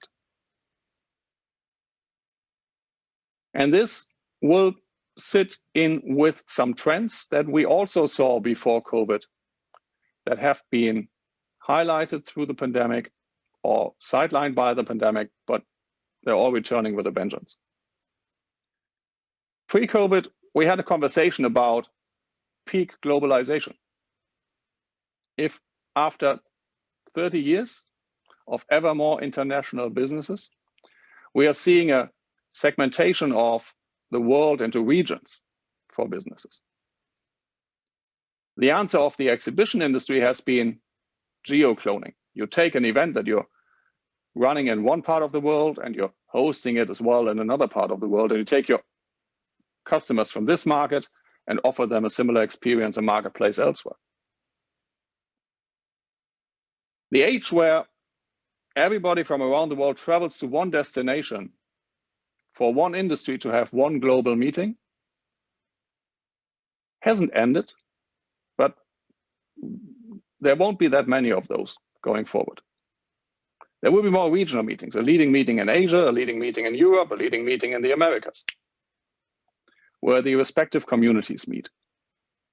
And fewer people will travel from other parts of the world to attend these, because maybe they, quite frankly, cannot travel yet again, or the organizations that exhibit, the companies, will send their regional staff rather than fly people halfway around the world for a few days of meetings. Now, this brings a big potential of growth to many destinations that are reputable in the trade show industry and the trade show market, because all these regional events will need to have a regional home base. And will also open the opportunity for a strong brand that you have in your region to take it and bring it to another region with the respective market. So we will see this regionalization of events, we will see omni-channel, and we will see the bounce back.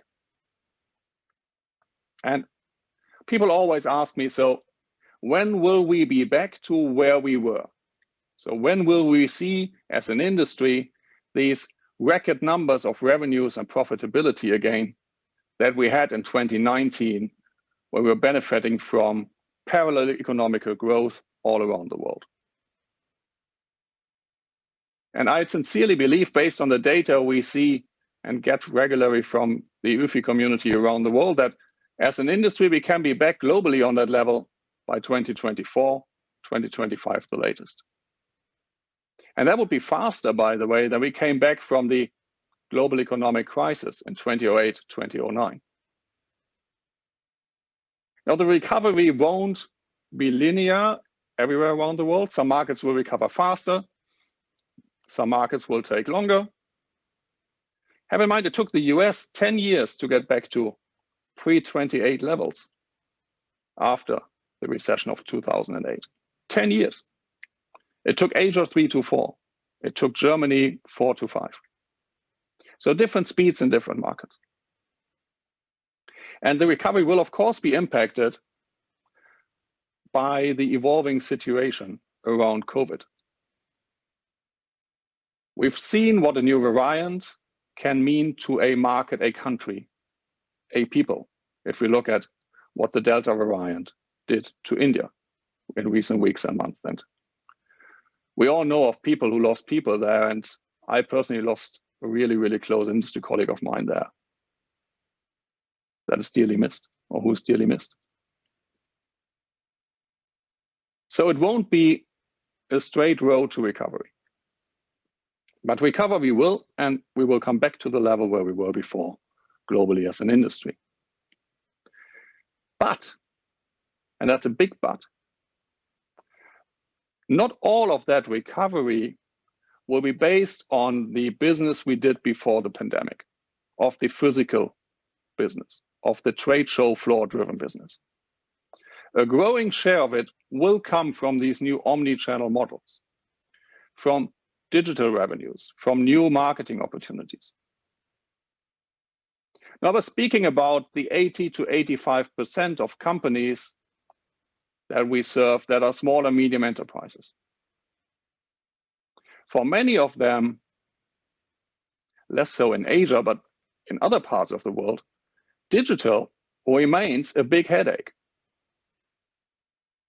because it's a complicated technology, and they're challenged to find the best way to market their products, to sell their products using digital channels. What an opportunity for our industry. We have long-lasting, trustful relationships with all these companies, with all these SMEs that are using our trade shows. We know how they think, and we know what they need to be successful on the trade show floor.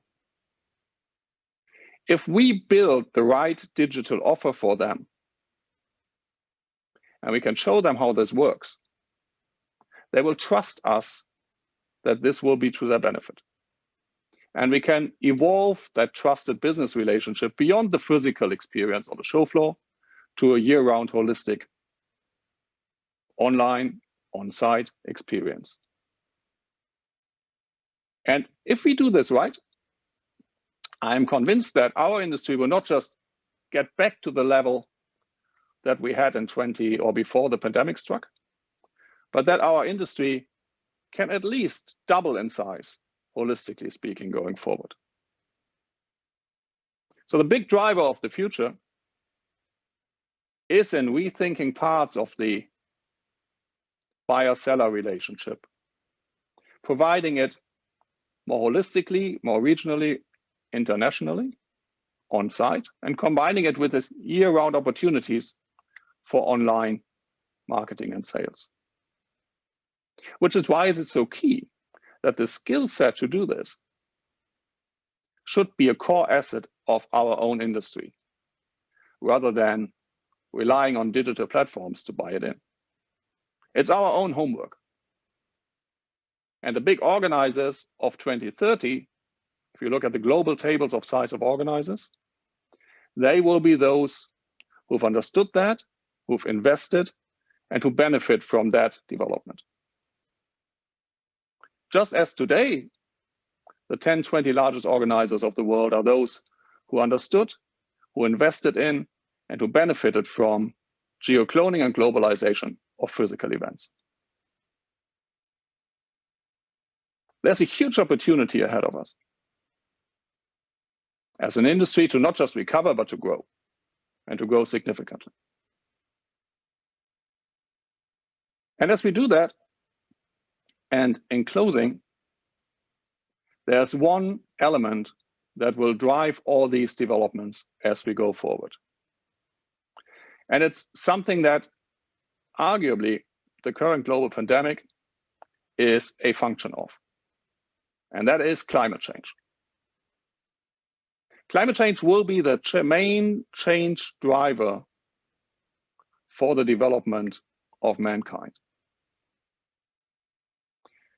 To stick within the 1.5 degree goal of the world's leaders, of the world's societies and communities, we have to rethink the way we do business.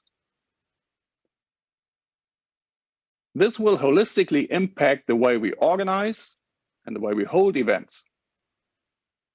And I know that some of you will be faced with the question and the complaint that an event as such is bad for the environment. Whoever says that to you, ask them to think. To bring a community together arguably creates an ecological impact at the destination where it takes place. And we've gotten very good at making events sustainable, using green energy, avoiding waste, offsetting travel, CO2 productions. But we can always get better, and there's a lot we can still do as an industry and need to do as an industry. But at the same time, the benefit of having an industry, a community, the mindsets of an industry together, and the output it creates to solve problems, to drive innovation, to bring industries and societies forward, to advance them, are so much higher compared to decentralized gatherings, one-to-one meetings, the reliance of energy, the reliance of digital channels, and the energy they use to produce these. So actually, events are one of the most sustainable ways of developing societies and economies. We'll be challenged to prove that as we recover from the pandemic. But it'll be another huge asset for our industry to show how events serve everything going forward for the better. Let me circle back to the very beginning and say, our life is designed through and shaped by all kinds of events. And the pandemic has shown us what happens when most of these events that we take for granted are taken away from us. How we suffer individually, how we are in pain as societies and industries. There's no stronger case for events than the experience of the last 18 months. And it is our opportunity and obligation to do our best part to bring events back around the world as quickly as possible, to run them with all the skill sets we have and all the passion we have, and to help everyone who attends them to be successful in their endeavors. And if we succeed, and I have no doubt we will, what we do as an industry will be beneficial to everyone involved, and it will help us to make governments, to make authorities, to make stakeholders understand that we are indeed the fastest of our fast tracks to the recovery on the other side of the pandemic. Thank you, and have a great conference. I hope to see you soon again in person. Next, we will move on to the panel discussion session. I'm privileged to invite Mr. Simon Wang, the Executive Vice President of Taitra, to be our moderator and host, along with our speakers who will be joining the discussion. Mr. Simon Wang is leading Taitra teams to face the numerous challenges in our industry. He has shown forward thinking in his approach to the digital future and an ability to see the big picture, skills that he will use to help elevate Taiwan's foreign trade promotion. Now, let's welcome our host, Mr. Simon Wang, and our panelists, Ms. Sophie Holt, Ms. Samantha Raimondi, and Mr. Kai Hattendorf, to join us again in the discussion. Mr. Wang, please. Thank you. Thank you, Susanna. Dear speakers, online friends, distinguished guests, ladies and gentlemen, good afternoon and good morning to three speakers in Europe. First of all, on behalf of Taiwan External Trade Development Council, briefly Taitra, I would like to give 1,000 thanks to our speakers for their excellent presentation on exhibition industry's trends, technology to apply, and real case studies during post-pandemic era. MICE, including exhibition industry, is one of the hardest hit sectors during coronavirus pandemic. The pandemics, I always like to do some metaphor. The pandemic is like a tsunami generating an enormous ocean water wave, all of a sudden, flooding inland, and exhibition industry is the first row of houses standing just around the coast, hit hard and hit devastated. Recently, I keep asking myself a question, are we who we were? The working behavior, our lifestyle and everything, have changed. Will exhibitions be the same as they were in the past? To be or not to be? That is the question. Well, last year in November, when coronavirus pandemic was ragingly prevalent all over the world, the largest city in southern Taiwan, Kaohsiung, hosted 59th ICA Congress. 59th ICA Congress. ICA stands for International Congress and Convention Association.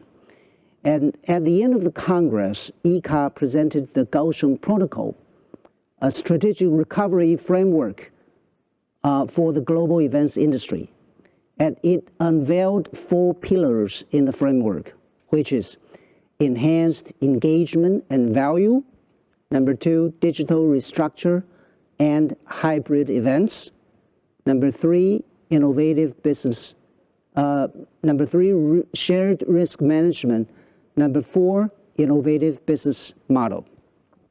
So that it is presenting a new kind of paradigm to be formed in the coming new normal days. So I think it is the right timing for us to have such forum organized to discuss how we will handle, how we will tackle for the future challenges. So let me direct some of the questions to our speakers to have their further insights.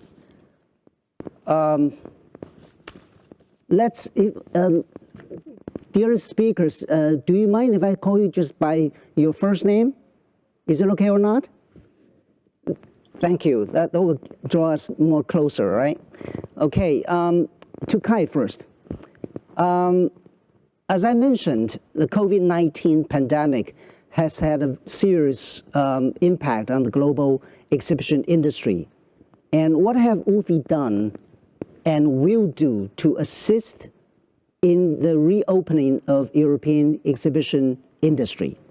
And will there be any significant changes in the role of UFI as an important industry platform? Yes, please.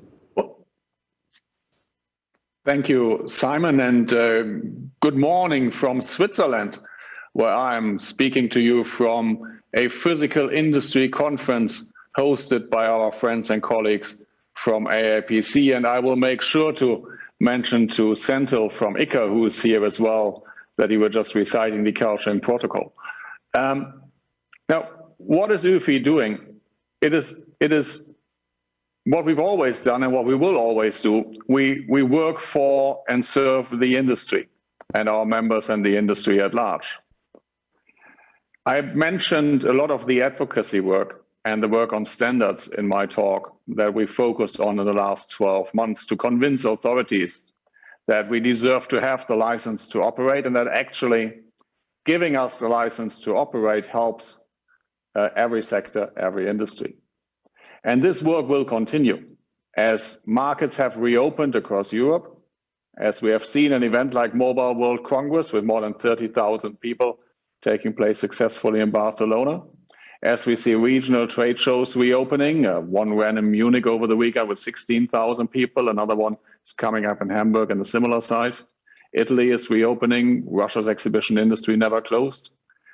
As we are coming back, the way we do business has changed completely or has not changed at all. It depends on how you look at it. Because remember that from every edition of a trade show to the next edition of a trade show, the show has evolved, has changed, has adapted to the changing needs of the buyers and the sellers, of the customers. Now, the pandemic has accelerated some changes around sustainability, around health and safety protocols, around customer expectations.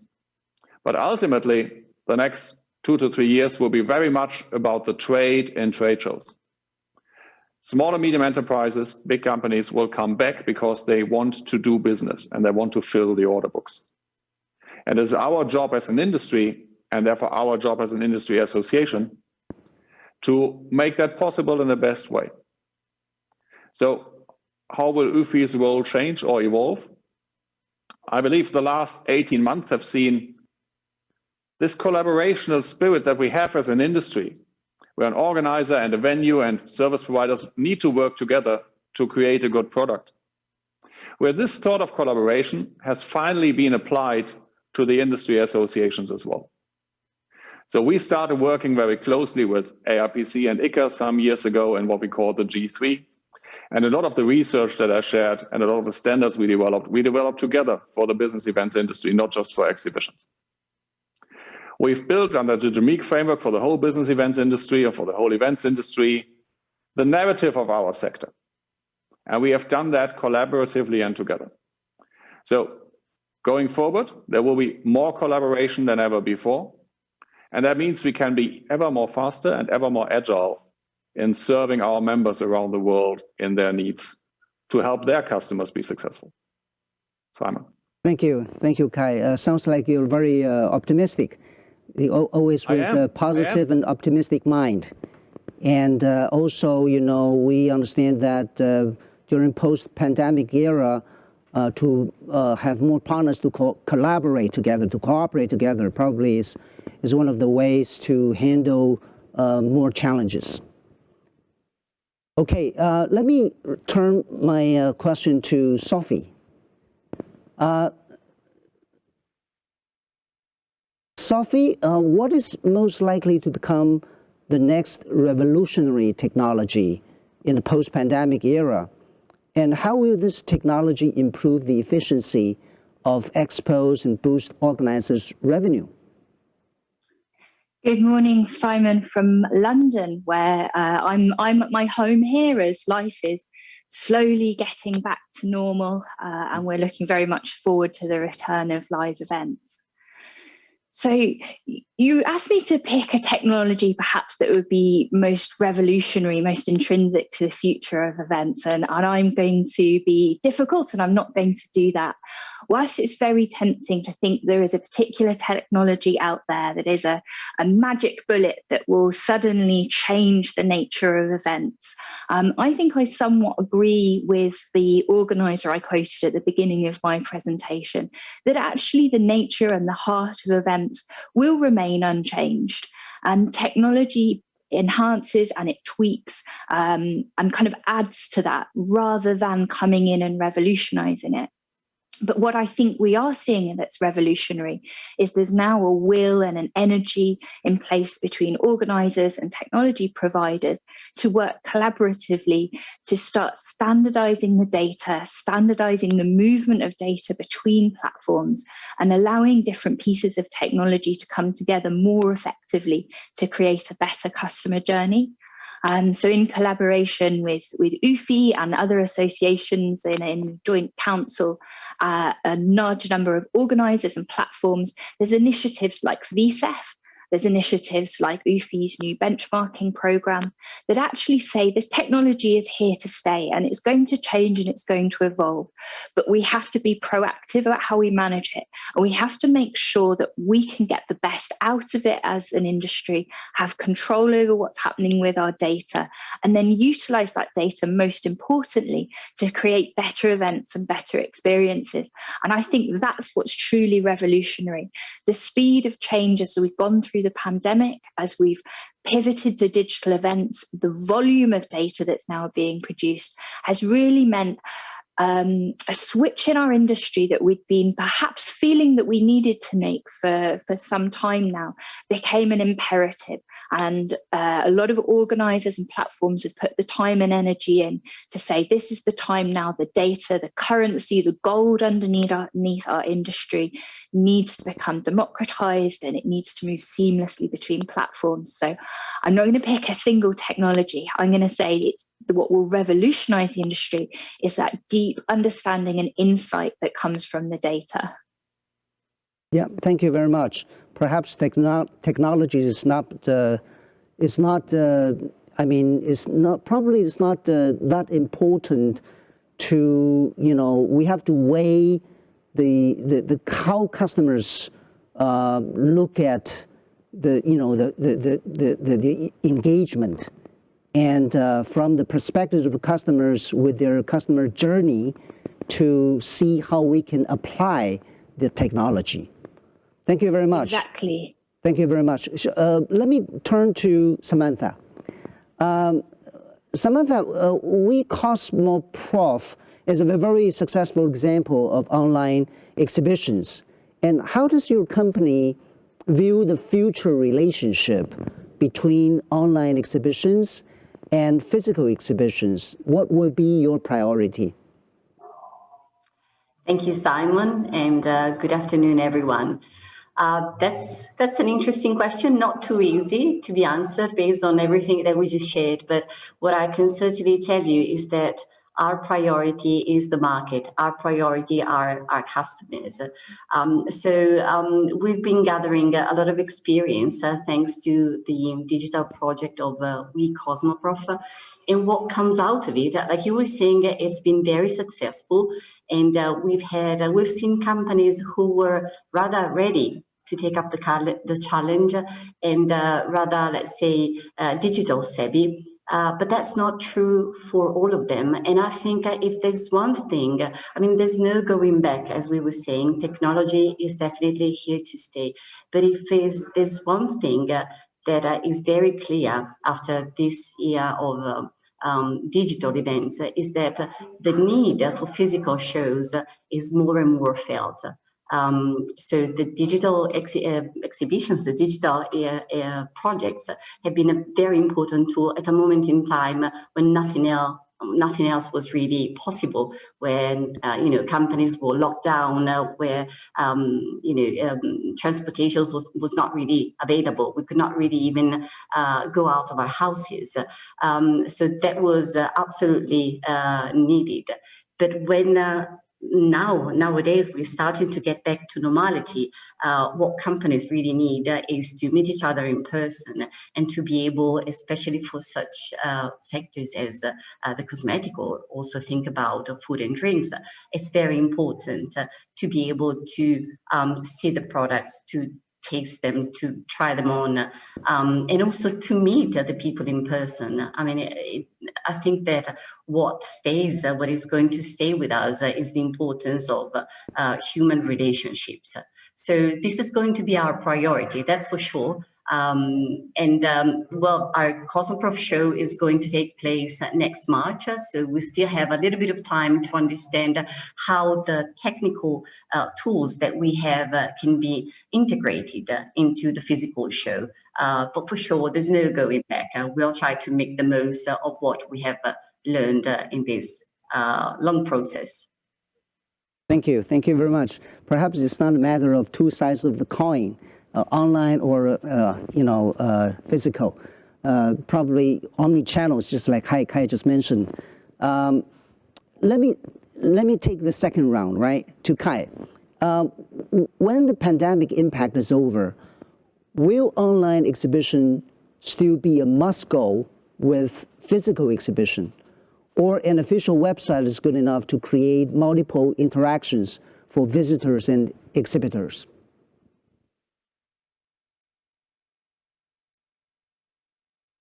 It will be all of the above. The big step will be that we as an industry think outside of the on-site event only.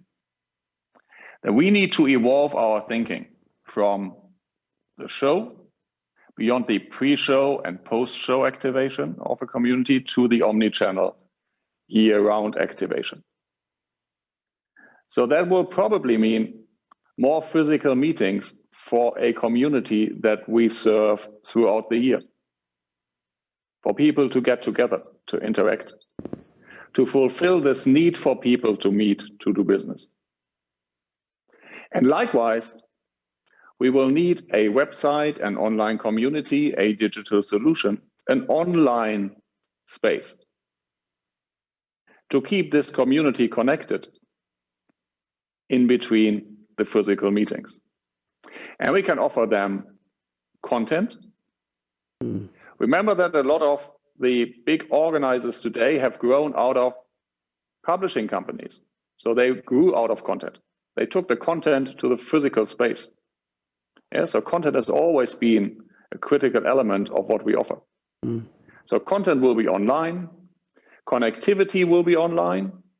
You can have online events, online interactions. And whether this plays out through an industry community website or a product or trade show website or an association's website, there will be different solutions for different industries, because every industry is at a different point in their digitization journey. But again and always, the digitization of trade shows and business events is not new. It started when people began bringing smartphones to the show floors. All the matchmaking, all the indoor navigation, all the online catalogs, all the digital services that we have built as an industry with many great suppliers taking care of keeping our customers' data safe in these 10, 15 years. They are the foundation of what will be the next chapter. Okay, great. Thank you very much. Let me turn my question to Sophie, technology again. Experts predict that artificial intelligence will be integrated into all aspects of people's lives. Will AI-based matchmaking for buyers and exhibitors become a key factor in the success of online physical B2B exhibitions? What is the current state of the implementation of AI and what difficulties does it face? Thanks, Simon.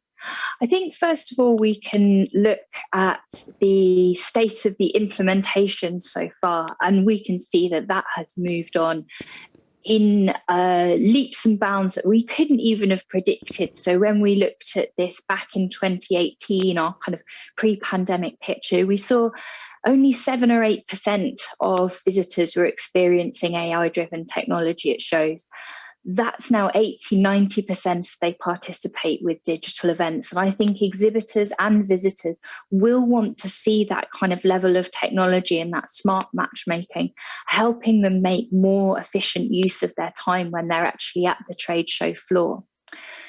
Even before the pandemic, we saw organisers pushing towards creating a more personalised experience. So even if you're at a very large event that caters to different aspects of a sector, people want to feel that they have something that's being curated for them. And I think AI is a very important part of creating a curated feeling experience. So I think whilst small niche events are going to become very important, post-pandemic, where that curation is done by an individual who knows that sector incredibly well, I think larger events are also going to be drawing on technologies like AI and matchmaking to create a niche feeling to their large events where people have a curated experience presented to them based on their needs and their desires. But is it the magic bullet? Again, I would say perhaps not, because AI, to train its algorithms effectively, does need a huge amount of data. And that's in excess of what even some of the very largest shows globally collect on an annual basis. We're not a Disney World, we're not a Walmart, we're not collecting data day in, day out when we think about an individual show. So to powerfully train an algorithm, that now returns to the responsibility of the platforms themselves, who have access to data right across the industry, right across different sectors. They potentially now have sufficient data to train that algorithm in a really effective way. And that's raised problems in and of itself, because actually now they're saying, where does the data ownership lie? Mm-hmm. Both of the original data about what people did at the event, who they interacted with, and then that AI in itself and the predictions that it can make. And I think we've got some really tough questions to ask ourselves as an industry. If we want to truly benefit from AI, we may have to become more comfortable than we are currently with this data being pooled and used to on a pan-industry level so we can get the benefits back. I don't know if that's where we are yet as an industry, and I think it's a very new question and a new way of thinking about data that many within our industry have really not had to answer those questions yet.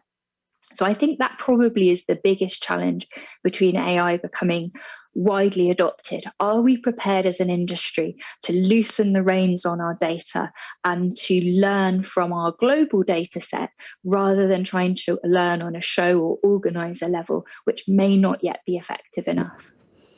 Thank you very much. Data protection is really a critical issue. Let me turn to Samantha. How do you organize hybrid events to maximize the benefits of visitors and exhibitors? And how did you do to increase the registration of online B2B meetings between exhibitors and visitors? Well, Simon, so far we had either in-presence exhibitions, that was until 2019, or fully online projects like We Cosmoprof. So what the future holds in terms of potentially hybrid events is still to be understood or to be structured.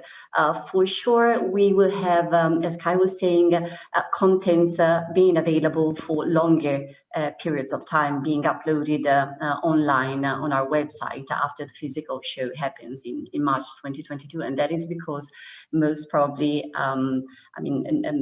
we will not be yet at the pre-COVID era. So some countries might still have some problems in reaching us in Italy. I think we will be able to give you an update on this, but most probably, besides contents, we will try to make B2B meetings available also for those buyers or sellers who are not able to join us. So I'm sure we will find the best possible way in order to maximize companies' presence. And regarding how we increased as much as possible registrations, well, there has been a very big engine, a very big machine behind We Cosmoprof. So in this project, it was not only Cosmoprof Bologna being involved, but also all the other Cosmoprof branded companies that we have around the world. So each one with their database, each one with their social and marketing activities. So there was a big, let's say, push. Because when you go to a show, you book your flight and hotel, and you're going to be there for 5 days, for example, when it comes to Cosmoprof. Then regarding the digital show, it's different. The perception is different, and also you can connect with people located all over the world. So time zones can be also a problem, or it's something that needs to be considered before asking for a meeting. So the buyer engagement can be actually a challenge regarding the digital shows. But basically, we've been talking to them on a daily basis, telling them what companies were exhibiting at We Cosmoprof and what was the offer that we could give them in terms of new products and new brands. So I think this was the key to our successful event, like the one we just ended about a month ago. Thank you. Okay, thank you very much for our ladies and gentlemen speakers, dear speakers, good responses, valuable responses. I think I have completed my questions to you, and I think we still have very limited amount of time to leave for the audience to have their questions. I think they have already submitted their questions using the Google spreadsheet. So let's see. All right, this question is to Kai. Based on your observations, what role does the Taiwan exhibition industry play in Asia and the world? And what are Taiwan's opportunities and what needs to be improved? How can Taiwan and Asian exhibition organizers become more globalized? I think it's probably, this question is more from the Taiwan's perspective, but yeah, you are know-it-all, please. Thank you for the trust in asking me a wide question like this. I have to admit, I have not been in Taiwan for a few years, so our Hong Kong office is much closer, Mark Cochran and the team, and they could answer this much better. So allow me to deviate slightly and say that what I was focusing on about that move to regionalization of shows opens up a lot of business opportunities for destinations who have a good track record as being good hosts for exhibitions with a good infrastructure, good accessibility, and policies in place that are business friendly. And Taiwan certainly ticks all these boxes. So as kind of formally organizers that held one global show in one destination in the world are looking to geo-clone that into a number of more regional events around the world, I see a lot of possibility for a destination that has such a well-developed infrastructure and professional services culture as Taiwan going forward. But don't ask me which sector specifically and which organization to talk to. Yeah, fully understand. Really ask whoever asked the question to send us an email, and I'll make sure they get a more detailed answer from our Hong Kong office. Yeah. I really like your, always with a very much positive mind, optimistic mind. In this part of the world, we just look at the figures, statistics that last year in 2020, World Trade Center Taipei turnover has been, going down with by about 88%, which means that in the past, every $100 revenue, we now become only $12. That's it. So in this part of the world, the coronavirus pandemic is really dealing a very impacted blow to our operation. And I wouldn't say survival, but it's really serious. But we can see that in Europe, you are now, starting to recover back to the normal. So we'll see after we, get more and more people vaccinated. Perhaps we can get back sooner. If I may, it is a matter of perspective.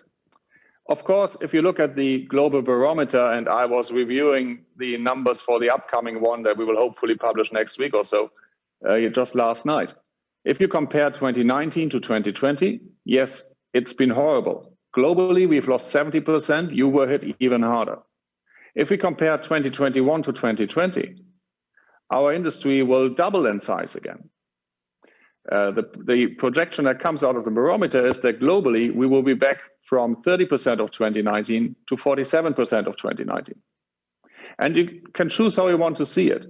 You can say we are still half down from where we were in 2019, or you can say we hit rock bottom in 2020. We will never see anything worse than 2020. But 2020 is gone. And the next years, we can rebuild. And we can rebuild and apply what we have learned. We can rebuild better. We can rebuild answering these new challenges and questions. And that will drive growth for our industry for many, many years to come. We've hit rock bottom. Rock bottom is behind it. Now the journey is a journey up back to the sunlight. Well, this is probably the most valuable comments that we have today.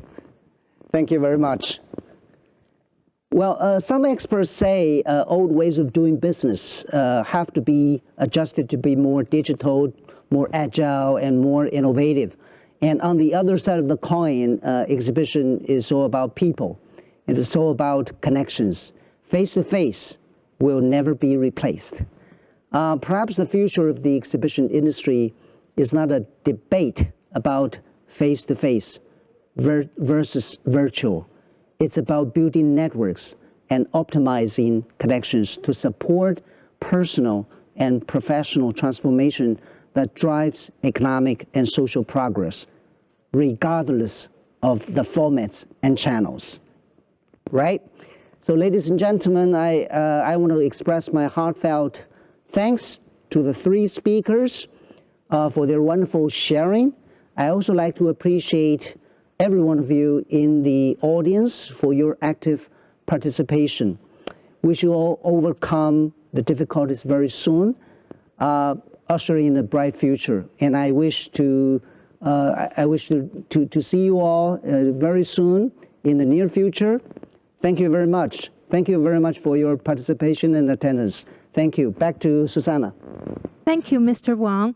Now we would like to take group photos together. Let's welcome Mr. Wang and all the speakers to look at the camera. 1, 2, 3, cheers. Okay, thank you very much. Thank you. And now, Thank you. Thank you. And now we would like to take of today's forum. I would like to thank you once again for joining us today. A recording of today's forum will be posted on our YouTube channel for you to replay.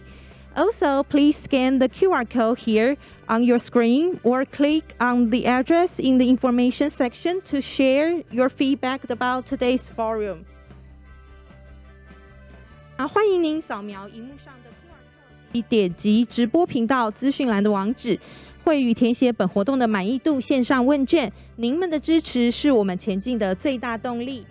Furthermore, we hope to see you next at the Taiwan International Exhibition Elite Camp in October. Have a good day. 我们预定在10月份会办理另外一场展览国际大师营的论坛及交流活动，邀请我国的展览业者与相关人士一同前来与会，欢迎大家届时再次踊跃报名参与。谢谢您，再次感谢您参与今天的活动，我们下次见。